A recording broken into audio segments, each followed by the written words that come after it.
تھوڑی سی بات سمجھ لیں، قسطوں کے کاروبار پہ بعض لوگ پریشان ہو جاتے ہیں، کہتے ہیں کہ جی مثال کے طور پر کوئی کہتا ہے اگر آپ اس موٹر سائیکل کے نقد دیں گے تو 50,000، اور اگر آپ ادھار دیں گے یعنی 1 سال میں پیمنٹ کرنا چاہیں تو پھر میں اس کے 70,000 آپ سے لوں گا۔ تو اس پر بعض لوگ گھبرا جاتے ہیں کہ شاید یہ نقد جو ہم لے رہے ہیں 50,000 یہ صحیح ہے، اور اگر ہم قسطوں پر لیں گے تو 20,000 زائد دے رہے ہیں تو یہ 20,000 سود بن جائے گا۔ حالانکہ ایسا نہیں ہے۔ اگر آپ غور کر لیجئے، 50,000 اگر آپ سے پوچھا جائے کہ یہ 50,000 جو کیش میں آپ موٹر سائیکل کے بدلے میں دے رہے ہیں یہ کس چیز کا بدلہ ہے، آپ کہیں گے موٹر سائیکل کا ہے۔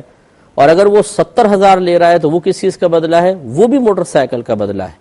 یہ الگ بات ہے کہ وہ ایک مدت چونکہ آپ کو دے رہا ہے، اس وجہ سے وہ یہ کہہ رہا ہے کہ اگر آپ فوری طور پہ دیں تو اس شے کی قیمت 50,000،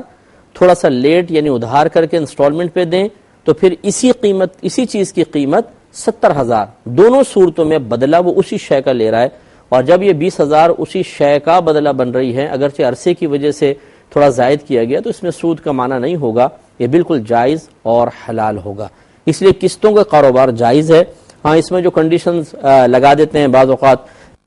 کہ اگر آپ نے 2-3 قسطیں نہیں بھری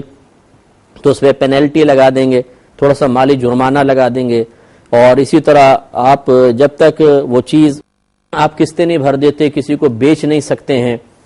اور اگر آپ نے قسطیں بھرنا بند کر دی ہیں تو قسطیں بھی گئیں جو پہلے آپ نے بھری ہیں اور شے بھی آپ سے ضبط کر لی جائے گی۔ یہ کنڈیشنز غلط ہوتی ہیں۔ اس میں جس سے بھی آپ لے رہے ہیں پہلے کسی اچھے مفتی صاحب سے مشورہ کر کے ان قسطوں میں ترمیم کی جائے اور پھر یہ مالی معاملہ کیا جائے۔ تو بہرحال اگر شرائط صحیح ہوں